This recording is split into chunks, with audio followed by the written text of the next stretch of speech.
ప్రపంచంలో భారతీయుడు ఎక్కడున్నా రక్షించి తీసుకొస్తామనేటువంటి ధోరణి నరేంద్ర మోడీ సర్కార్ది. అక్కడ మాకేం సంబంధం లేదు, లేకపోతే వాళ్ళ తప్పని వదిలేయట్లేదు. వాస్తవంగా రష్యా ఉక్రెయిన్ యుద్ధం అప్పుడు ఇద్దరితో మాట్లాడి ఈ రోజు వరకు నరేంద్ర మోడీ చేసిన సాహసం, నరేంద్ర మోడీ చేసిన దౌత్యం ఎవ్వడి వల్ల కాలేదు. యుద్ధం జరుగుతుండగా రెండో రోజునే యుద్ధాన్ని ఆపి రెండు దేశాల్లో ఉన్నటువంటి మన వాళ్ళని తీసుకురావడానికి విమానాలు పంపించినటువంటి పరిస్థితి. అట్లాగే ఆ మధ్యన ఆల్బేనియాలో జరుగుతున్నటువంటి యుద్ధం సందర్భంగా అక్కడికి మన వాళ్ళు వెళ్ళి మన వాళ్ళని వెంట పెట్టుకొచ్చేసినటువంటి వ్యవహారం చూసాం. రాత్రికి రాత్రి ఆపరేషన్ చేసి అదే సందర్భంలో క్రిందసారి పఠాన్కోట్ అదే పల్వామా అటాక్ తర్వాత మనం బాలాకోట్ మీద అటాక్ చేస్తే దానికి పర్యవసానంగా మన పఠాన్కోట్ మీదకి పాకిస్తాన్కి సంబంధించినటువంటి యుద్ధ విమానాలతో దాడికి దిగితే దాన్ని తరుముతూ వెళ్ళినటువంటి మన అభినందన్ అక్కడ చిక్కుకుపోతే అతను విడిపించడానికి చేసిన సాహసం చూసాం.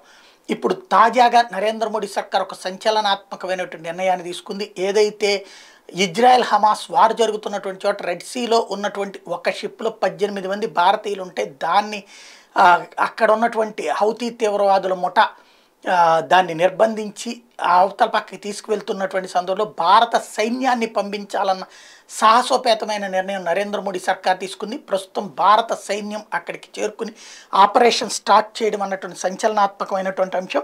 Indian navy on December 16 announced that it had dispatched a warship and patrol aircraft to rescue a commercial ship from hijackers. The Malta vessel was taken over by unidentified personnel on December 14. Indian Navy aircraft spotted and photographed the ship on December 16 and an Indian warship intercepted it on December 16.